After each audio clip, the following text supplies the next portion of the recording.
Ok les gars, aujourd'hui nouvelle vidéo, ça va être encore une fois une nouvelle vidéo réaction, cette fois-ci de la chaîne OnlyFam, 27 ans, ancien obèse, il a brisé le dos de 400 femmes.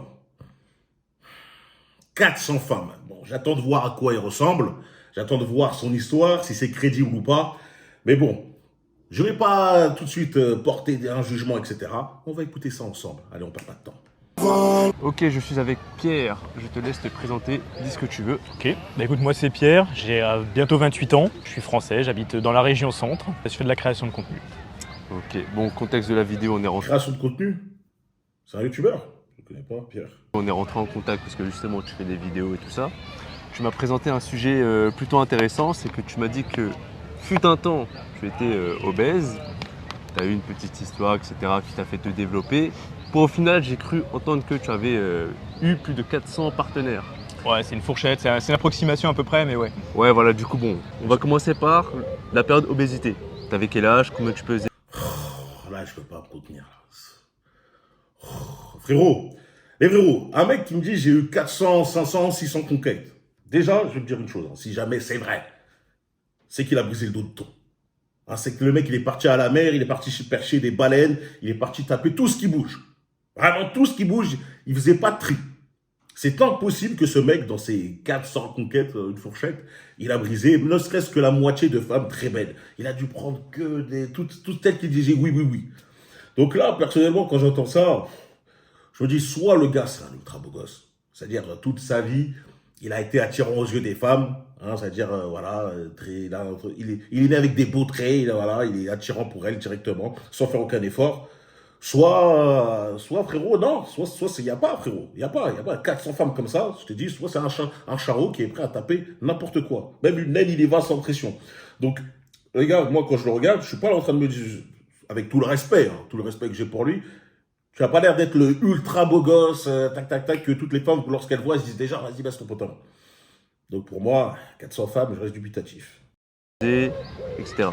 Et ben alors la période d'obésité, donc ça a commencé, on va dire, début collège, où j'ai commencé à prendre du poids parce que j'avais de l'argent de poche, du coup j'achetais des bonbons en sortant du collège. Et ça s'est étendu du coup pendant toute ma scolarité jusqu'en terminale, jusqu'à monter jusqu'à 102 kilos en Pour 1 mètre première, combien? 1m71. Quoi? Quoi? 102 kilos pour 1m71? Je fais 101 kilos. Non, là, c'est trop, là.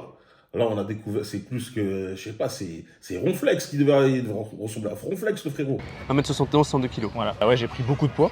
C'est que des bonbons? Non, c'était pas que les bonbons. En fait, l'amorçage Non, ça a c'est été pas les que les bonbons. bonbons, hein. En fait, c'est ouf, hein, mais l'engrenage, il est tellement bizarre. Au début, ça a été des bonbons. Sauf que du coup, vu que j'avais de l'argent de poche, que je prenais des bonbons et que je faisais pas de sport à côté, j'ai commencé à prendre du poids. Et du coup, je me suis retrouvé à être plus gros que les autres dans le collège. Du coup, on a commencé à me pointer du doigt, à se foutre de ma gueule, etc. Donc, je suis devenu le bisu. J'étais pas encore en obésité autant, tu vois, mais j'étais quand même plus gros que tout le monde. Puis j'avais les cheveux longs. À cette époque-là, c'était la honte d'être gros et avoir les cheveux longs. En plus, je jouais à Yu-Gi-Oh! Et à Dofus, c'était aussi la honte à cette époque-là. Et du coup, on m'a pointé du doigt et je me suis retrouvé sur le banc de touche, on va dire, sur le côté. Et en fait, je me suis retrouvé après dans la nourriture, genre dans la nourriture et dans les jeux vidéo. Quand je rentrais des cours, j'entrais vite chez moi pour aller me coller devant Dofus ou devant Modern Warfare 2 et je tapais la brioche pasquier avec du Nutella sur toutes les tranches parce que ça me déstressait, on va dire. En gros, lui, c'était vraiment la caricature du geek que tu vois dans les séries américaines, etc. Gros, cheveux longs, se bute à l'ordi et bouffe que des conneries. Ouais. Bah après, je vais dire qu'une chose, c'est pas quelque chose d'unique. Hein. Moi, j'ai connu un mec comme ça au collège aussi. Vous avez même, vous, sans doute déjà connu un mec comme ça. Bon, ce qui compte, c'est qu'au moins, il a su se reprendre. Et ça prouve, encore une fois, hein, qu'on n'est pas avec une nature et on reste avec cette nature même. On peut la changer avec des efforts. On va dire. C'était le réconfort. Ouais, voilà, c'était le réconfort. C'était pour oublier ma condition d'homme bizuté, quoi. Ok. De garçon bizuté.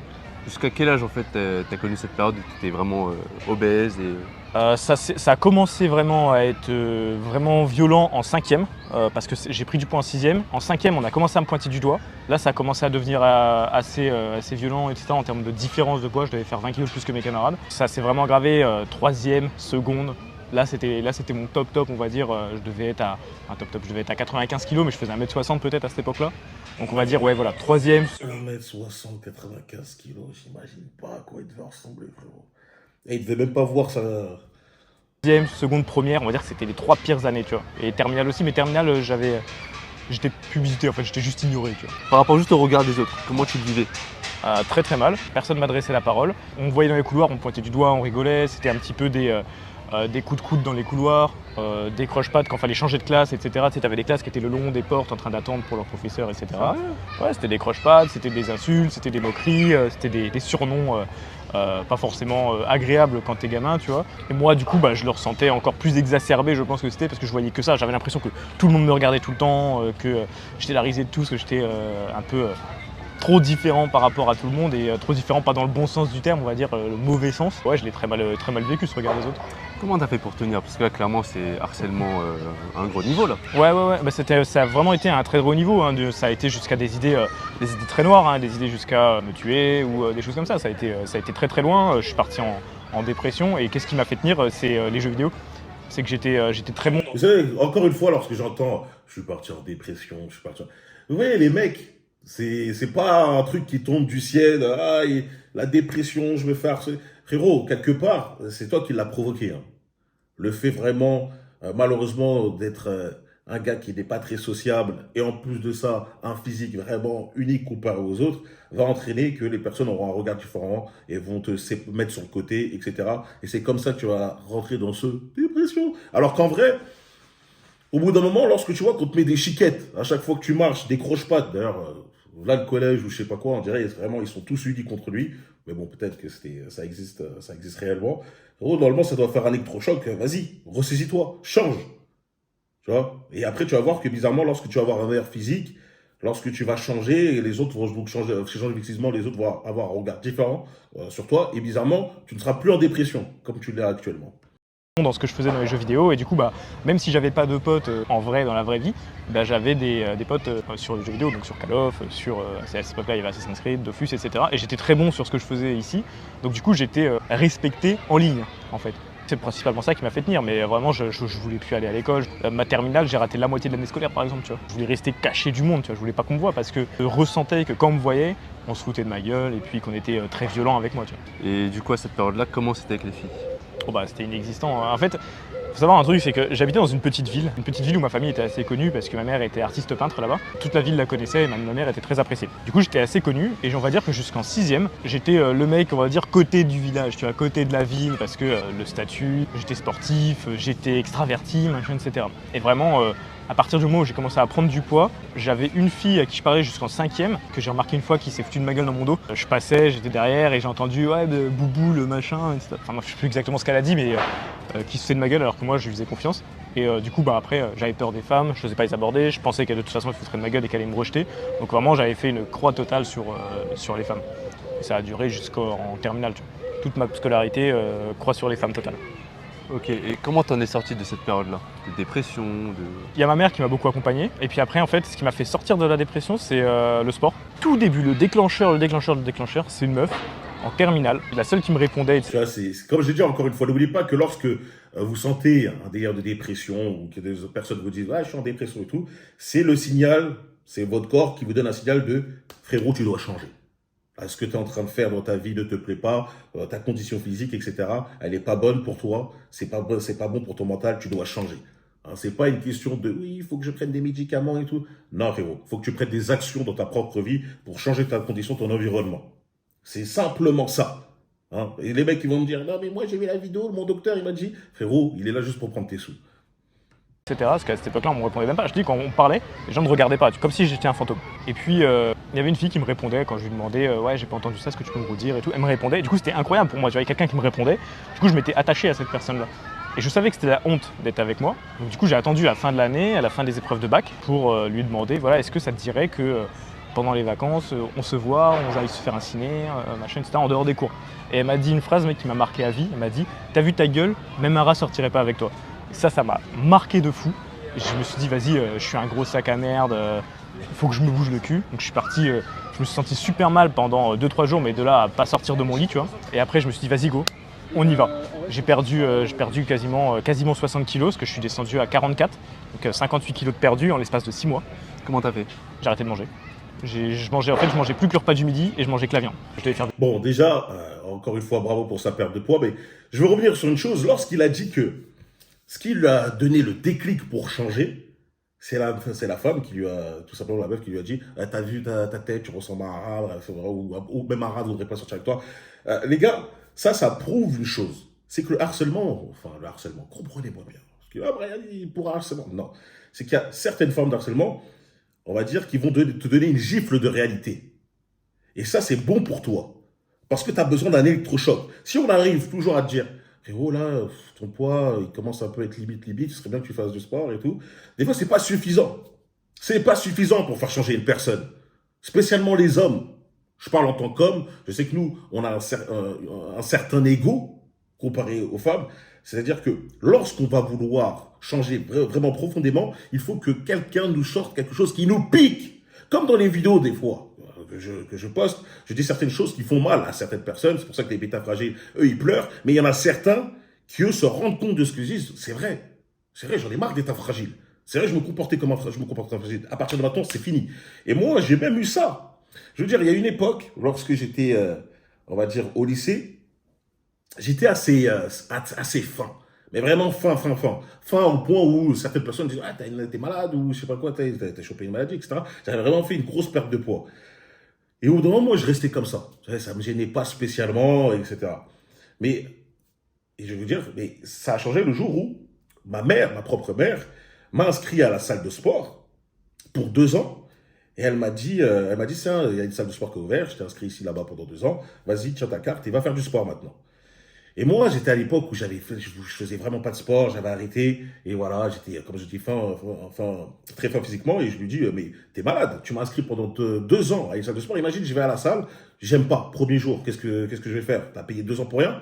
Elle m'a dit cette phrase, et je me rappellerai toujours, parce que ça a été mon déclic, elle a dit, donc tu vas te contenter d'avoir ce corps-là. Donc tu veux garder ce corps-là. Et moi, ça m'a piqué. Ma propre mère m'a dit ça. Et à partir de ce moment-là, je suis parti à la salle, j'ai pris mes affaires, boum, boum. Et forcément, vu que moi, je suis un sportif de base, hein, j'ai une âme de sportif, c'est en moi, bah, j'ai aimé, tu vois. J'ai aimé soulever des poids, j'ai aimé le délire, etc. Et j'ai continué. Hein, au point où ma mère me dit maintenant, ah, c'est trop, hein, vous connaissez. Mais voilà, comme quoi, ces genres de phrases, elles peuvent vous faire avancer. C'est pas mauvais. Maintenant, des fois, il faut que ce soit la bonne personne qui vous le dise, parce que des fois, si c'est une personne que tu n'aimes pas, qui va te dire ça, tu n'en as rien à faire, mais voilà. Dans tous les cas, des genres de petites phrases, moi, je valide. Je vais faire des journées à 500 calories, grand maximum, tu vois. En combien de temps t'as perdu ça? 6 mois. Putain. Je me suis mis au sport dans ma chambre. Vu que je n'osais pas aller faire du sport dans l'extérieur, je me suis mis dans ma chambre. Donc, j'ai commencé à faire des abdos, des pompes, et puis j'ai arrêté de bouffer. Ça se traduit avec plein de crises, je sais pas comment on peut appeler ça, l'épilepsie, enfin tu vois, je tremblais, j'avais des crises d'hypoglycémie, machin et tout, enfin pas mal de petits effets secondaires, mais du coup ça a été super efficace. Puis en plus, ce que j'allais te demander, si c'était pas dangereux justement. Ouais, je pense que ça a été super dangereux. C'est extrême quand même. Ouais, complètement, faut pas le refaire. Mais je te dis, le traumatisme a été tel, je voulais que du jour au lendemain je change, et en fait je voyais plus que ça, tu vois. Je voyais pas mon apparence, je voyais le chiffre sur la balance. Ouais, vraiment, ça a été poussé à l'extrême. Ma mère, elle a flippé de fou, elle pensait que j'étais en train de me laisser mourir, les gens qui me côtoyaient, qui me connaissaient, ils voyaient que je fondais à vue d'œil, ils se demandaient si j'étais pas malade. On m'a fait côtoyer des médecins qui m'ont dit ouais, faut que tu prennes des antidépresseurs, machin et tout, que j'ai jamais pris. Enfin voilà, ça a été vraiment, on se demandait ce qui se passait, tu vois. Ouais, un médecin, prends des antidépresseurs, ça va t'aider. Ouais, il n'a pas pris ça, et t'inquiète pas que tout a roulé pour lui. Encore une fois, c'est bien qu'il a fait sa perte de poids, mais bien sûr que c'est absolument pas comme ça. C'est absolument pas comme ça. C'est pas en se laissant s'affamer, tu vois, en faisant en sorte de rien manger un tout petit peu, plus de glucides et tout, que tu vas faire une bonne perte de poids. Tu vas perdre du poids et du muscle. Et tu vas ressembler à un bâton. Donc non, normalement, c'est petit à petit. Mais je comprends. Hein, le choc a été tel, surtout que lui, il avait quand même une bonne réserve de graisse avant de taper le muscle. Donc voilà. Mais bon, comme je dis, je le plains pas. Au moins, ce qui compte, c'est qu'il a su reprendre à la fin. Et quand je disais aux gens, non, je veux juste perdre du poids, je m'en fous de si ça me fait tomber malade, je veux perdre du poids. Vraiment, c'était dans l'extrême total, quoi. Et t'avais quel âge à ce moment-là? Bah, c'était après le bac, quelques mois avant mes 18 ans. À quel moment ça allait mieux au niveau, par exemple, psychologique, physique? Ça a mis du temps. C'est pas venu tout de suite. C'est-à-dire que j'ai commencé à perdre du poids. J'ai perdu du poids, mais j'allais mieux. J'étais pas encore bien, tu vois. C'est-à-dire que dans ma tête, je suis passé, si je devais noter mon état de mal-être entre 1 et 10, j'étais à 10 de mal-être au début de ma perte de poids. Quand j'ai perdu mon poids, je devais être à 6 de mal-être. J'ai continué à perdre du poids et après je me suis dit non mais là ça va plus, je suis gueulé comme une arbalète, je suis tout fin, vraiment c'est ridicule, genre j'avais les bras, c'était plus fin que mes avant-bras actuellement. Et je me suis dit, faut que je me bouge, quoi, en fait, il faut que je fasse quelque chose. Et c'est là où je me suis mis au sport. Le muscu. Le muscu, ouais. La suite du déclenchement, c'est que ça m'a donné confiance en moi, ça m'a permis de me sentir beaucoup mieux, etc. Dans le sens où, au bout d'1 an de muscu, je commençais déjà à avoir des résultats. Et à cette époque-là, c'était après bientôt 10 ans, c'était pas la mode encore de la muscu, etc. Il y avait très peu de gens qui allaient à la salle, en tout cas de nos âges, et il y avait très peu de personnes qui comprenaient ce que c'était la muscu. Pour eux, c'était de la gonflette, la protéine, c'était du dopage. Donc quand tu allais à la salle, on se foutait de ta gueule au début, mais après, quand tu commençais à avoir des résultats, tu étais au-dessus de beaucoup de gens physiquement. Et en fait, là, ça m'a donné un boost d'ego incroyable. Je me suis senti revivre, en fait. Waouh, mais comment ça se fait que les regards ils changent comme ça sur moi? C'est que je suis quelqu'un, donc je peux avoir confiance en moi. Ça, c'était le début de ma confiance en moi. Encore une fois, ça prouve que le physique compte tellement. Tu vois. Ça compte tellement dans la vie, le physique, que ce soit avec les rapports homme-femme. Hein. Vous voyez, lorsqu'il était ultra obèse, il avait beau avoir une personnalité de fou, même s'il n'avait pas de personnalité de fou, mais je veux dire, si jamais il en avait eu, ça marcherait pas. Ça marcherait pas. Tandis que là, rien qu'avec le physique, le regard des gens vont déjà être beaucoup plus intrigués par rapport à toi, ils vont plus vouloir s'intéresser à toi. Donc, le physique contribue énormément dans les relations hommes-femmes, ça confirme ce qu'on dit. Et encore une fois, écoutez que ceux qui donnent des vrais conseils. Et la deuxième chose, c'est que pendant la même période, j'ai rencontré ma première copine. Comment? Tinder de l'époque, qui était complètement différent d'aujourd'hui. On s'est mis ensemble pendant 2 ans. Et du coup, elle a participé à mon élévation, on va dire, d'ego, parce que je trouvais une femme. À cette époque-là, les potes que je m'étais fait n'avaient pas de copine et étaient encore vierges. Moi, j'avais déjà eu ma pratique, donc c'est qu'on va dire, mais quand t'as déjà couché avec tes potes non, t'as l'impression d'avoir un peu plus de légitimité, et du coup ta confiance en toi elle augmente. Donc ça, plus le physique, plus j'avais un taf, tous mes potes étaient en études, moi je travaillais déjà. Donc je travaillais au Crédit Agricole à cette époque-là. Voilà, le tout combiné fait que j'ai commencé à prendre confiance en moi petit à petit. Tu vois. Du coup, c'est à partir de là, ça allait de mieux en mieux, Ouais. année après année. Ouais. Et comment en fait on est venu à... Je vais aller très vite à coucher avec plus de 409. En fait, ça s'est pas fait très vite. En fait, ma première copine, avec Lucie, c'est horrible ce que je veux dire, mais en fait, je me suis mis avec elle, au début, je l'aimais, et je suis resté 1 an et demi avec elle, 18 mois. Et en fait, j'ai glow up pendant la relation, et arrivé à la fin de la relation, je me suis dit, mais en fait, je peux avoir mieux maintenant. C'est horrible de dire ça, tu vois. Mais à cette époque-là, je me suis dit, ouais, maintenant, je suis beau, je peux avoir mieux. Ce qui fait que c'est que je me suis séparé à cette époque-là, je me suis mis sur Tinder, et là, ça a été la débandade. Tinder, à l'époque, on n'était pas dans le même contexte, les meufs n'avaient pas peur de rencontrer autant les mecs, elles venaient directement à l'appartement. Et en fait, ça a été très très vite comme ça. Et en 1 an, j'ai dû coucher avec la première année entre mes 2 relations, j'avais que 159. Bon, moi, je vois le délire du gars. Hein, le délire de, ouais, bon, j'ai brisé le dos de 400 femmes. C'est un ancien obèse qui se faisait harceler, rejeter par les femmes lorsqu'il était plus jeune. Il a appris à changer physiquement. Dès lors que maintenant, il a une confiance accrue en lui. Et il allait sur les sites de rencontres et il a tapé tout ce qui bouge. Littéralement tout ce qui bouge. C'est-à-dire qu'il ne faisait pas le tri, tu vois. Là, il te dit, oui, je peux avoir mieux. Héros, je pense que réellement, tu voulais juste satisfaire ton ego en disant, je préfère changer de meuf, ainsi de suite, ainsi de suite, ainsi de suite. Là, comme je te dis, les mecs qui brisent autant de femmes, autant de femmes, sont des mecs qui sont soit beaux dès le départ, tu vois, dès le départ, beau gosse, tu le sais lorsque tu es frais dès le départ. C'est-à-dire que tu n'as jamais eu de problème avec les femmes. Parfois, les mecs vont te raconter des choses et toi, tu ne vas pas comprendre. Tu vas dire, non, moi, je ne comprends pas. C'est quoi le problème que tu as? Pourquoi tu n'arrives pas à tirer? Je sais pas, c'est trop simple. Là, tu parles avec elle, tu la fais rire en 2 secondes. C'est des mecs, en fait, qui, eux, ont tellement des avantages, parfois des attributs physiques à leur avantage, qui vont surpasser tous les obstacles sans rien faire. Et comme je dis, avec respect, lui, c'est pas le cas, tu vois. C'est pas le cas. Je te vois. T'as pas l'air d'avoir un physique, on va dire, au-dessus de la moyenne, t'as l'air lambda. Et le truc, c'est qu'en plus de ça, il a dit quand même qu'il faisait 1m71, 1m70. Pour beaucoup de femmes, ça peut être rédhibitoire dès le départ, même si, voilà, la taille ne fait pas tout. Comme je dis, on est un homme, on peut augmenter les autres critères, nos autres attributs pour surpasser ça. Mais mais il faut un certain âge, il faut avoir le temps de se mettre en place, etc. 1m70, 400 femmes, frérot, il y en a beaucoup qui te donneront même pas l'heure. À part si t'es vraiment beau gosse, tu vois. Si t'es vraiment beau gosse, là, ok. Mais après, personnellement, moi, quand je te regarde, je pense pas. Franchement, sans peiner. Vraiment, il y avait des semaines où c'était 1 tous les jours, voire 2 par jour. Bon, ça n'a jamais été à 14 par semaine, mais tu vois, je veux dire, ça m'est déjà arrivé d'en voir 2 dans la même journée. Ça a été enchaîné. C'est une période où j'ai beaucoup progressé. J'ai fait ma puberté assez tard, je l'ai fait vers 19-20 ans. Donc en fait, j'ai commencé à avoir la voix qui s'aggrave, de la musculature qui se développe. Je me suis dopé à cette époque-là, j'ai pris de la testostérone. Du coup, j'ai toutes les caractéristiques masculines qui se sont développées d'un coup. Ça a été un game changer de ouf. Ma confiance en moi avait été boostée par la muscu, par Lucie, par le travail. Puis après, j'ai mon physique qui est passé au-dessus de tous les mecs de mon âge, on va dire, en termes de musculature, de barbe. Avec le dopage, avec la puberté que j'ai fait assez tard, je me suis retrouvé à avoir accès aux femmes super facilement. Super facilement, quoi. Est-ce qu'il y avait un goût de revanche? Dans le sens où tu passes de tout à de rien à tout.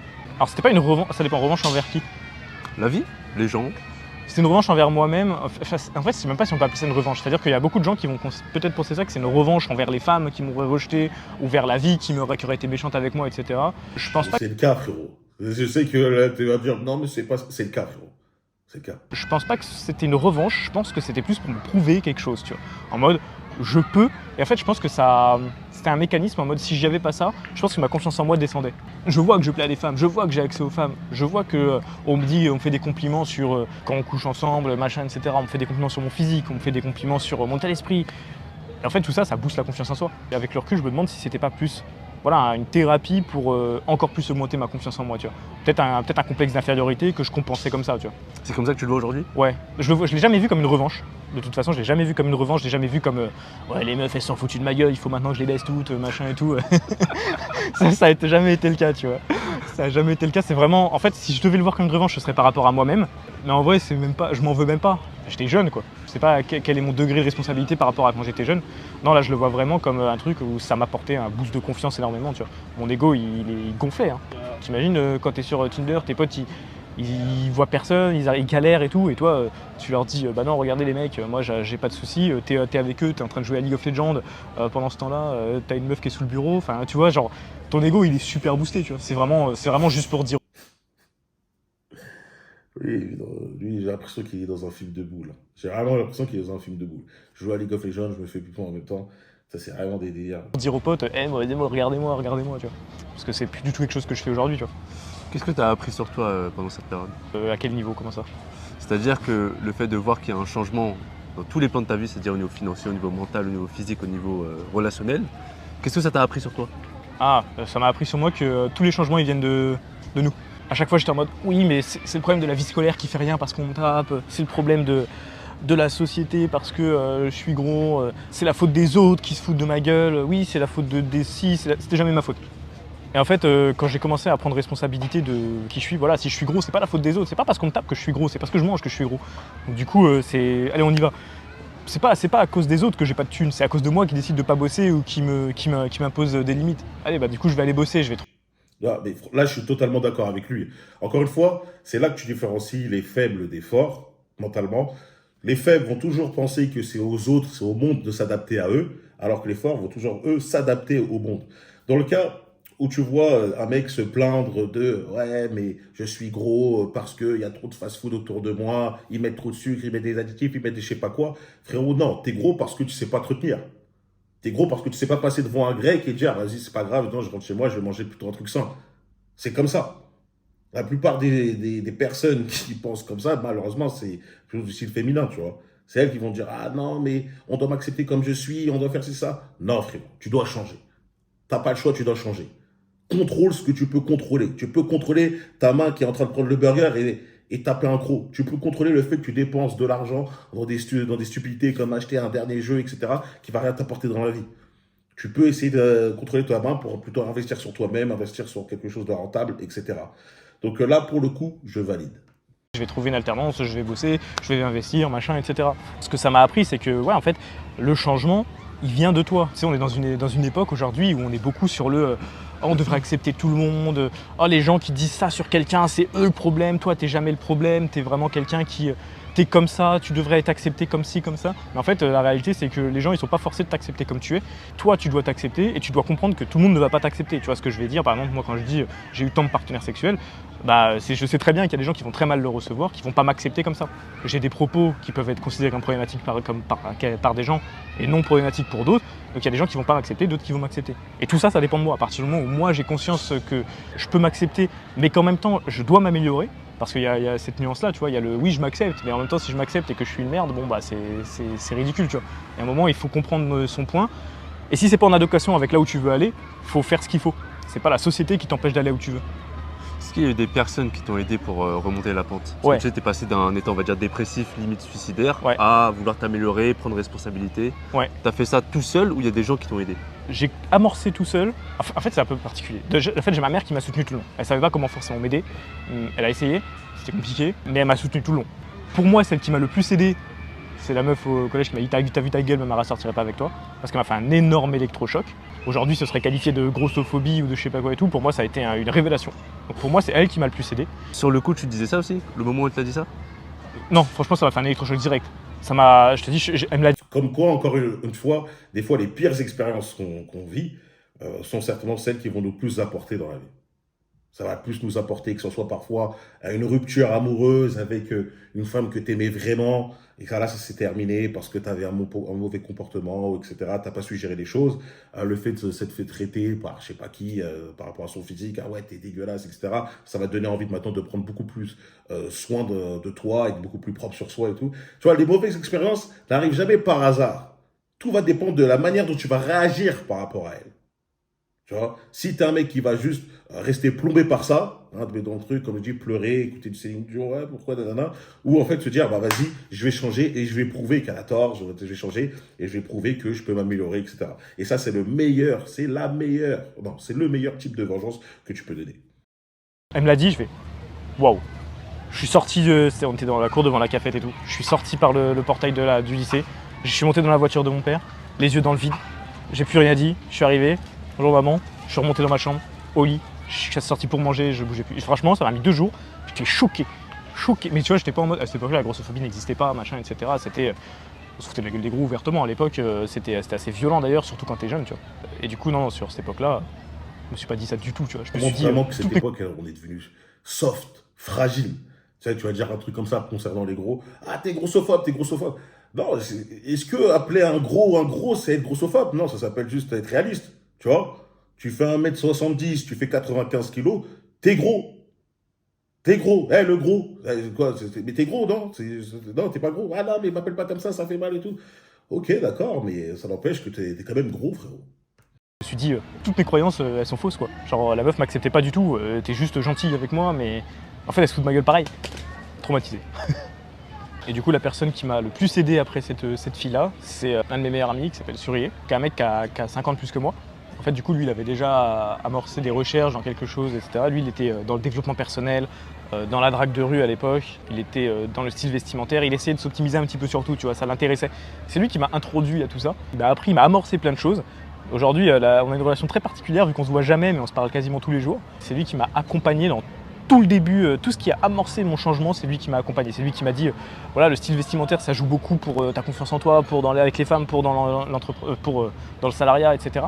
Ah, pour les femmes, il y a des mécanismes qui fonctionnent. Les femmes et les hommes, ils ne se comportent pas pareil, etc. C'est lui qui m'a amorcé au coach en séduction à l'époque. À l'époque, c'était Opéra. C'est lui qui m'a dit, ouais, la muscu, regarde, là, on était à Amazonia à l'époque, quand j'ai commencé. C'est là où je l'ai rencontré.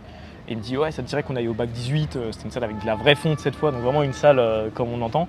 En fait, t'as entamé tout seul, mais t'as eu des gens pour te porter, on va dire. Ah, ça a été Qui lui, après, ouais, dans une certaine mesure, je pense que c'est mon mentor, tu vois. Aujourd'hui, on a 2 approches différentes et on s'est séparés sur beaucoup de choses, mais on se retrouve toujours sur ce partage d'expérience, tu vois. Mais pour moi, c'est lui qui m'a porté au début, tu vois. Parce qu'en fait, j'avais la volonté de changer, j'avais l'envie de changer, j'avais amorcé le changement, mais il me manquait ce petit gars qui t'oriente, tu vois. Et c'est Surier qui est venu à ce moment-là. ouais, un guide. Ouais, c'est ça, ouais. Franchement, c'est pour ça qu'on peut remettre à cette époque, car malheureusement, comme je dis, il y a beaucoup de personnes, beaucoup d'hommes qui vont grandir sans avoir une figure paternelle forte, sans avoir un modèle masculin fort dans leur entourage. Et grâce à Internet, tu peux retrouver ça en ligne. C'est-à-dire que même si dans ton entourage, etc., il n'y a vraiment personne, grâce à Internet, si tu fais une recherche, tu peux retrouver une personne qui va bien te conseiller. Et justement, lorsqu'il va parler des problèmes et comment les résoudre, bah, tu vas te sentir concerné. C'est vrai qu'à l'époque, vu qu'il n'y avait pas vraiment ça, c'était pas encore développé, il y avait beaucoup de flou. Et c'est pour ça que ça ne m'étonne pas qu'il y avait beaucoup de folie, de bêta fragiles qui gambadaient. Ça a été, franchement, ça a été le guide. Et tu vois, souvent, on entend dire que les guides, c'est des gourous, c'est des arnaqueurs, machin, etc. Surtout en ce moment où il y a des formations qui se vendent de partout. Mais en fait, lui, il n'était pas très loin devant moi. Il était quoi, 10 pas devant moi. Mais 10 pas devant moi, ça suffisait pour me montrer le chemin que lui, il avait emprunté et qui n'est pas forcément le bon. Mais il m'a permis de trouver des pistes vers ce sur quoi je devais m'orienter, quoi. Un guide, ouais, c'est vraiment phase de mots. Après, c'est normal de toute façon de s'inspirer de quelqu'un pour. Il n'a pas besoin d'être au top. Juste tant qu'il est meilleur que toi sur un domaine, bah voilà, il peut t'aider, quoi. Tout à fait. Si c'est aussi sa volonté. Je reviens sur ce que tu as dit parce que ça ouvre la porte pour un autre sujet qui est j'avais pas prévu, hein, body positive. Parce que toi, par exemple, tu as pu voir la différence de traitement entre le moment où tu étais obèse et le moment où physiquement tu t'es plus développé, où on va dire tu es devenu beau. Ah bah oui. Quel mot tu peux dire sur ça? Que le réel il trompe pas. Je veux dire, il y a un moment, le body positive. En fait, le body positive c'est un bon mouvement à la base. C'est-à-dire que on accepte tous les corps tels qu'ils sont. Le mouvement est louable. Comme tous les mouvements, il est parti dans l'extrémisme. C'est un mouvement qui est beaucoup assimilé aux personnes en surpoids et tous ceux qui sont pas en surpoids sont souvent exclus de ce mouvement. J'avais fait une vidéo dessus d'ailleurs qui avait été très mal reçue. Mais là, le changement, il est flagrant. Moi, je suis passé du petit gros au petit très maigre, au petit athlétique avec une coupe de merde sans barbe, à ce que je suis aujourd'hui. Donc en fait, j'ai vu plusieurs changements de regard. Mais le plus flagrant, ça a été le regard entre le gros et le petit athlétique, le mec de 20 ans. En fait, tu vois, genre vraiment, le changement de 18-20 ans a été incroyable. T'avais un regard de moqueur, de dégoût, mépris envers moi quand j'étais gros, avec un regard de curiosité, de « Ah, il me plaît bien, lui. Ah, il est pas mal » de mes 20 ans quand j'ai commencé à me développer. Et ça s'est exacerbé après. Bien sûr, le body positive, c'est un mouvement encore créé une fois pour rendre les gens fainéants. Pour rendre les gens fainéants et qui continuent à consommer n'importe quoi. Ah ouais, bah vas-y, t'es grosse, tu fais 130 kilos, ouais, mais c'est pas grave, reste comme t'es. Il y a bien que les hommes, enfin, il y a bien des hommes qui vont vouloir t'accepter, bien sûr, parce qu'il y a des mecs qui vont être comme toi, des gros dalleux, ou des mecs un peu bizarres, des mecs avec des délires un peu de sadiques. Hein. J'ai vu les gars qui aimaient, par exemple, nourrir leur meuf, qui kiffaient leur faire prendre du poids. C'est des mecs chelous, ils ont un problème au cerveau, tu vois, c'est pas normal d'être comme ça. Du coup, le body positive, c'est pour rendre les gens faibles, littéralement. Et ceux qui vont te dire non, mais ça m'a aidé, ça t'a pas aidé, car sur le long terme, être obèse, ça n'apporte que de mauvaises choses. Que ce soit au niveau des maladies, t'as mal aux articulations, etc. Et à chaque fois que tu verras un obèse, si on lui propose une pilule pour maigrir et devenir fit, 100% la prendront. 100%. Encore une fois, si on leur proposait ça, ils l'apprendront. Et si malheureusement ils ne baissent pas de poids, c'est parce que c'est trop dur pour eux. Quoi, il faut bien manger? Quoi, il faut faire un peu de sport? Quoi, il faut faire ça? Ah, c'est trop dur. Autant essayer de m'accepter. Mais au final, tu vas être accepté par des gens qui sont un peu dans ton même délire, des gens comme toi, et tu ne pourras jamais voir en fait l'incroyable corps que tu as en réalité. Il y a des mecs qui n'ont jamais connu leurs abdos. Il y a des mecs, ils vont vivre toute leur vie sur Terre, ils n'ont jamais vu leurs abdos. Pour moi, c'est de la folie. T'as jamais vu tes abdos. Ça te dérange pas. Non, normal. Encore une fois, pour moi, c'est un mouvement qui est fait pour affaiblir les gens. Il faut jamais rentrer dans cette zumba. Et vous le voyez très bien avec les femmes, même si elles vous disent « Reste comme t'es, hein, il y a bien une femme qui sera pour toi. » Ouais, il sera une femme claquée. Hein, parce que dès lors que tu changes et que tu deviens beaucoup plus attirant physiquement, les femmes plus attirantes vont porter ce regard sur toi, etc. Ça ne trompe pas, on le sait tous, c'est une vérité. C'est une vérité, c'est tout. Après, de plus en plus, quoi. Et est-ce que toi aussi tu passes par cette phase dans le sens où on juge tous directement ou indirectement sur l'apparence. Ouais. Et toi, qu'est-ce que tu en as appris de cette expérience? Est-ce que tu le fais aujourd'hui? C'est-à-dire, est-ce que quand tu vois quelqu'un, il est mal présenté, il est gros, est-ce que tu auras des a priori, des préjugés? Ouais, tout à fait. De toute façon, je pense qu'on en aura toujours. Même en étant passé par ces étapes-là, pour moi, le physique, ça veut dire quelque chose. Une personne qui va avoir un physique qui va être développé, travaillé, etc., ça veut dire quelque chose dessus. Ça veut dire que le mec, il a une certaine discipline. Ça veut dire que là, il est prêt à travailler dans quelque chose, qui s'investit dans quelque chose. Quelqu'un qui est en surpoids, malheureusement, quoi qu'on l'en dise, parce qu'à chaque fois, l'argument qu'on dit quand une personne est en surpoids, c'est qu'elle ne se donne pas les moyens de perdre du poids, on va nous sortir les excuses de la maladie, etc. Au final, c'est qu'une infime minorité. La réalité, c'est que le physique dit quelque chose sur quelqu'un. Quelqu'un qui s'habille propre sur lui, c'est quelqu'un qui a envie de renvoyer une certaine image. On dit souvent l'habit ne fait pas le moine, et dans une certaine mesure, je suis d'accord, mais dans une autre mesure, ça dit beaucoup de choses. Ton style vestimentaire, ta coiffure, la façon de t'exprimer, ton langage corporel, tout ça, ça veut dire quelque chose. C'est pas pour rien qu'il y a des clichés, des stéréotypes, etc. Ça vient de quelque part, ça vient des comportements qui sont majoritaires par un type de profil, qui sont assimilés ensuite à ce type de profil. Ça veut pas dire que si t'es gros, ça veut pas dire que tu fais pas de sport et que tu manges mal. Mais en majorité, en moyenne, ça peut vouloir dire ça, tu vois. C'est toujours, en fait, c'est une question de probabilité. Donc oui, quand je vois quelqu'un, j'ai toujours des a priori. Je pense que j'ai moins d'a priori qu'une personne qui a pas passé, qui serait pas passée par toutes ces étapes, exactement, merci. Mais tu en auras toujours. Et tous ceux qui disent qu'ils n'ont pas d'a priori quand ils voient quelqu'un, c'est des menteurs. Bien sûr, c'est impossible, tu vois. Lorsqu'on voit une personne, on ne connaît pas sa mentalité, on ne connaît pas sa personnalité. On voit quoi? Juste son physique. Et son physique peut nous dire déjà des choses implicitement sur lui. hein. C'est-à-dire que voilà, t'es gros, comme il a dit, t'es un mec qui fait pas de sport, t'es un mec qui porte pas spécialement attention à ton physique, t'es pas, quand tu t'habilles d'une certaine façon, on va dire, t'as un air négligé, etc. Bon, tu t'en fiches de ton apparence et tout. Ça dit plein de choses. Un mec qui est toujours propre, toujours la coupe carrée, etc. C'est qui déjà, il aime bien envoyer une très belle image de lui. C'est normal. Et tous les hommes devraient faire attention à ça. Parce que quelque part, lorsque tu sais que tu es propre sur toi, lorsque tu sais que tu as une belle apparence, ton ego va augmenter, ta confiance en toi va augmenter, et ben, ce sera beaucoup plus facile pour communiquer avec les autres. Lorsque je vois un groupe, comme j'ai dit, moi je le vois paresseux. Je vois paresseux. Même si on pourrait me dire, ouais, mais tu le sais pas, il fait du sport. Comme j'ai vu une meuf sur Instagram, je crois que c'était Fat and Fit, un truc de ce délire-là. La meuf, elle était hyper grosse, mais à ce qui paraît, elle s'entraînait tous les jours. Moi, quand je vois ça, je me dis, putain, mais qu'est-ce qu'elle doit envoyer dans ses repas? Non, mais vraiment, au lieu de nous montrer tes séances, montre-nous ce que tu manges. Parce que si tu t'entraînes tous les jours de manière acharnée et que tu vois que tu restes à 130 kilos, cousine, attends, cousine, lâche un peu ce burger, lâche un peu cette boîte de nuggets, mange bien, tu vois. Ça sert à rien. Après, voilà, quoi, c'est mon avis. Ceux qui se veulent les plus tolérants, ils ont des a priori. Ils ont des a priori sur les gens qui votent à droite, par exemple, parce que je prends les plus tolérants, ça va être, là en ce moment on est en plein dedans, une personne de gauche va avoir des a priori sur les gens de droite, des personnes de droite vont avoir des a priori sur les gens de gauche, un gros va avoir des a priori sur un mec sportif, ouais, il va qu'à la salle, il mange que du blanc de poulet, machin, etc. Des a priori, on en aura toujours. Après, ils vont être plus ou moins violents et plus ou moins dits. Et je pense que c'est pas un problème d'avoir des a priori sur quelqu'un, parce que tu ne peux pas aimer tout le monde et tout le monde ne peut pas t'aimer. Je te pose la question, même si je pense connaître la réponse. Tu te sens mieux depuis que tu es fit, en forme, ou quand tu étais obèse? Bah, largement mieux maintenant, hein.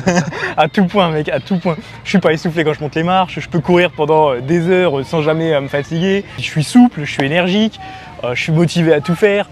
J'ai une libido de zinzin, genre. Je veux dire, je me sens trop bien à tous les niveaux, tu vois, même psychologiquement. Tout ça, ça m'a appris des trucs de fou. Parce que, l'air de rien, le sport, que ce soit, peu importe le sport que tu fais, c'est de la discipline et c'est des petites gouttes d'eau additionnées. Bon, en vrai, moi, je pensais qu'il allait plus nous parler de son type de relation homme-femme, etc. J'ai essayé d'avancer un peu la vidéo, juste parce que là, on parlait du truc obèse, on a compris au bout d'un moment. Montrer que je suis un homme, un vrai, tu vois. Aujourd'hui, tout ça, ça me procure plus de plaisir. C'est-à-dire que cette méthode-là va me procurer du plaisir jusqu'au préliminaire, et puis après, la pénétration, il n'y a pas grand-chose. J'ai besoin d'avoir une connexion autre que ça. Tu vois. J'ai besoin d'avoir une personne qui, même si je suis pas en couple avec elle, je peux lui parler, je peux partir en vacances avec elle, je peux l'inviter au resto, je peux faire des activités avec elle hors du sexe. Tu vois. Donc, je sais pas si on peut assimiler ça à un sex friend ou quoi. Je sais pas. Mais voilà, j'ai besoin d'avoir une certaine connexion parce que sinon, je ne ressens rien et du coup, j'en vois pas l'utilité. C'est de la perte de temps pour moi. Quand je vois quelqu'un, il faut vraiment qu'il y ait quelque chose en plus. T'as réalisé ça au bout de combien de personnes? Ça fait pas longtemps. Hein. Ça fait pas longtemps.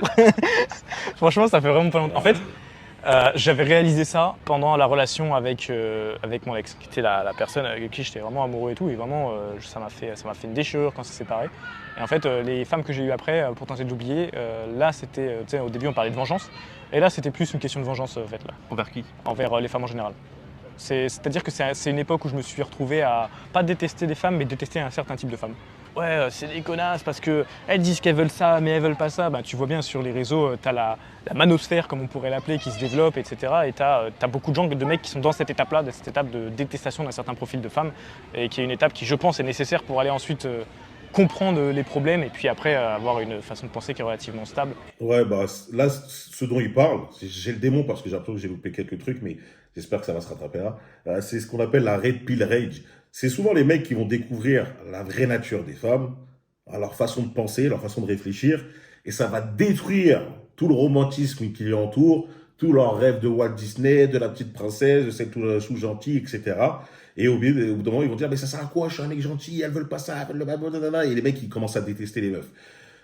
Tout le monde est passé par cette étape-là, parce qu'encore une fois, c'est une gifle de réalité qui fait très mal. Et à la fin, boum, tu te calmes, tu te recentres et tu dis, ok, bon, elle pense de cette manière-là, on pense différemment, c'est pas grave, je m'adapte, etc. Et tu vas avoir une vision beaucoup plus saine de la vie et tu vas mieux t'en sortir en couple.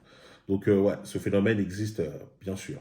Je m'en suis rendu compte que j'avais besoin de cette connexion, il y a un an, quand je me suis détaché émotionnellement de mon ex. Parce que je me suis dit, en fait, tout ça, ça sert à rien. En plus, regarde tout le temps que j'ai perdu à coucher avec ces femmes-là pour rien. J'aurais pu développer autre chose, j'aurais pu développer ma chaîne YouTube, t'imagines, j'aurais lancé un an avant.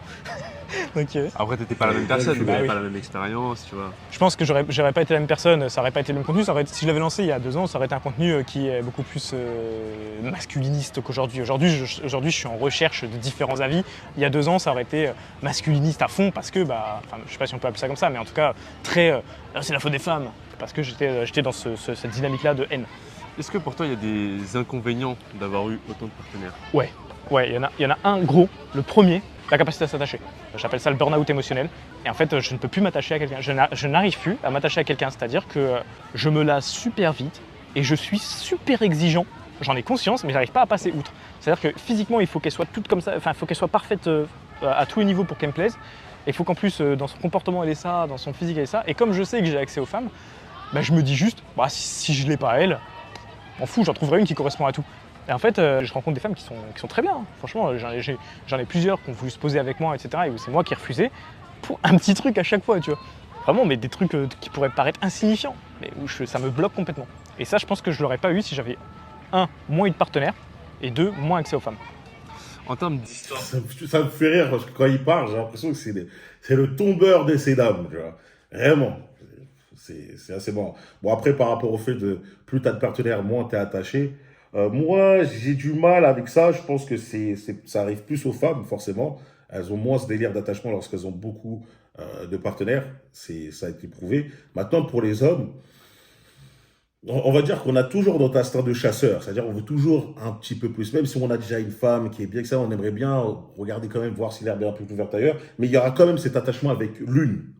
Avec une, on voudra quand même de fort liens, on voudra quand même rester avec elle, et on ne sera pas là à dire, ouais, il y a ce petit truc qui gêne et tout. Donc, lui, quand il dit ça, bon, il faut bien des exceptions, hein, parce qu'on va dire les exceptions confirment la règle. Mais voilà, j'aimerais bien checker un peu les types de femmes qui gèrent. d'histoire de couple, t'en as connu combien? 2. Là, quand tu dis ça, est-ce que c'est parce que t'as pas rencontré une femme avec qui t'avais vraiment cette connexion, ou tu te dis vraiment, ah, c'est impossible? Non, Flora, j'étais vraiment très très amoureux d'elle. Flora, je me voyais bien faire au moins 20 ans avec, tu vois. Et ma dernière relation qui a duré 4 ans. 4 ans officiels et un peu plus, on a continué à se côtoyer après, mais bref. Et du coup, je sais que c'est possible. Je sais que je peux trouver ça. Je sais que je peux. Ouais, ben en fait, voilà, c'est ce qu'il dit. Il dit qu'au final, il a pu bien trouver une femme avec qui il pourrait se poser. Hein, c'est pas le délire de l'attachement. Je pense que le délire de quand il dit quoi, j'ai du mal à m'attacher, c'est juste que la meuf, elle est pas si bien que ça, en fait. Hein. Il dit, ouais, elle est potable, tu vois. Elle est potable, elle est OK. Mais est-ce que de là à me dire, ah, je peux m'attacher et faire de longues années avec elle? Non. C'est juste ça. Je sais que je peux trouver cette connexion, je sais que je peux trouver une femme qui me correspond en tout point, physiquement, mentalement, comportementalement, etc. Aujourd'hui, qu'est-ce que tu rechercherais chez une femme? La simplicité, je pense. Comment je pourrais l'expliquer? J'ai commencé par ce point-là. Aujourd'hui, les gens interprètent ce qu'on dit. Quand je dis je ne veux pas d'une meuf qui a eu 50 partenaires sexuels, ça veut dire ça. Ça veut pas dire les meufs qui ont eu 50 partenaires sexuels sont des salopes. Et en fait, le problème, c'est qu'aujourd'hui, on est dans une société où les gens interprètent ce qu'on dit. Et j'ai besoin d'une femme qui n'interprète pas ce que je dis, parce que ce que je dis, ça veut dire ce que je veux dire. J'essaie toujours de réfléchir aux mots que j'emploie, sur ce que je veux expliquer, les mots que je considère bons, tu vois. Donc quand je dis je vais bien ou quoi, ça veut dire ce que je veux dire. Et j'ai besoin d'une femme qui comprenne ça, et pas qui va interpréter, se faire des films et me dire mais non, c'est pas possible parce que machin et tout. Donc j'ai besoin d'une femme qui est assez forte qui prend assez de recul pour ça. Et ouais, la simplicité, j'ai pas envie d'une femme qui soit carriériste ou une femme qui soit, je sais pas, en fait j'ai une femme passionnée par quelque chose. Ça peut être n'importe quoi. Si c'est son travail, tant mieux. Mais en vrai, j'ai besoin d'une femme simple avec qui on peut avoir la paix et qui soit passionnée dans ce qu'elle fait. Enfin, là, récemment, j'en avais rencontré une, elle était passionnée par de la poterie. C'est con, moi ça m'intéresse pas du tout la poterie, mais le fait qu'elle soit passionnée, franchement, ça lui rajoutait un charme de fou, tu vois. Physiquement, c'était pas forcément celle qui me plaisait le plus, et au final, ça aurait été une avec qui j'aurais pu me poser.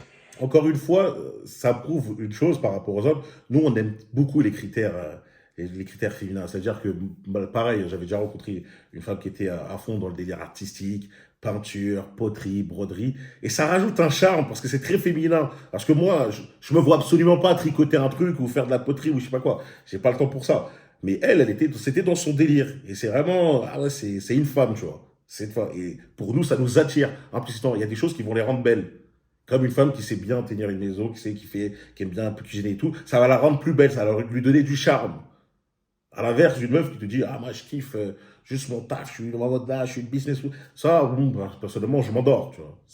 Je suis pas là en train de dire, ah, c'est cool et tout. À part les gratteurs, les profiteurs, les Billy et Bob qui disent, ah, c'est bien, on va pouvoir acheter pas mal de choses. Bah non, tu vois, moi, j'ai pas besoin de ton oseille. Mais Bah, il y a un petit écart, avec un petit détail qui m'a bloqué. Hein. Si je te le dis, ça va être trop con, quoi. les gens veulent savoir. Elle suçait pas. C'était tout. Elle était parfaite à tous les niveaux, mais elle faisait... Bon, tu vois, quand j'entends ça, je suis persuadé qu'il a cassé beaucoup de temps. Je suis persuadé. Les gars, moi, j'ai jamais rencontré une meuf qui m'a dit je fais bon pas, tu vois. Je sais pas, une femme qui est en sang sur toi, elle est prête à accepter beaucoup de choses, à s'ouvrir. Tu vois ce que je veux dire? Après, je sais pas si ça faisait longtemps qu'il était avec elle ou pas, mais dans tous les cas, moi, j'ai jamais connu ça. Et les mecs qui vont dire que ça, c'est souvent par rapport à l'attraction. Il y a des femmes qui feront certaines pratiques avec des hommes et pas aucune et qui sont toujours pas bannies avec d'autres hommes. Hein. C'est le comportement qu'elle a avec des mecs qu'elle considère un peu plus bêta et des mecs avec alpha où elle dit ah, je fais tout ce que tu veux. Tu vois, je me livre à toi. Donc bon, bah, ça me confirme un peu ça. Je pense que je vais arrêter la vidéo là parce que je crois que je vais pas apprendre plus de choses. Je vais pas apprendre plus de choses. Dites-moi si vous êtes d'accord avec le fait qu'il ait cassé 400 femmes, un Brisildo de 400 femmes. Moi, personnellement, j'ai des doutes. À part si c'est un acteur de film de frappe ou je sais pas quoi. Mais à part ça, le mec qui est youtubeur et tout, il a pas un truc il dégage pas l'aura du mec qui va briser tout le monde. L'aura qu'il est, on va dire, magnétique. Hein, il devient un peu attirant pour toutes les femmes comme ça. Non, moi, personnellement... Maintenant, est-ce qu'il a brisé des meufs? Sans doute, beaucoup, ouais, beaucoup. Mais 400, frérot, dose. Il faut savoir doser. Bref, laissez un commentaire. For real, pour me dire que vous avez regardé la vidéo jusqu'à la fin. Un petit like, vous abonner, partagez. Rejoindre The Foreign Place avec tous les loups. C'est là-bas que ça se passe. Et il y a aussi la communauté gratuite pour ceux qui veulent quand même checker The Alpha Place. On se retrouve très très vite, les gars. Peace.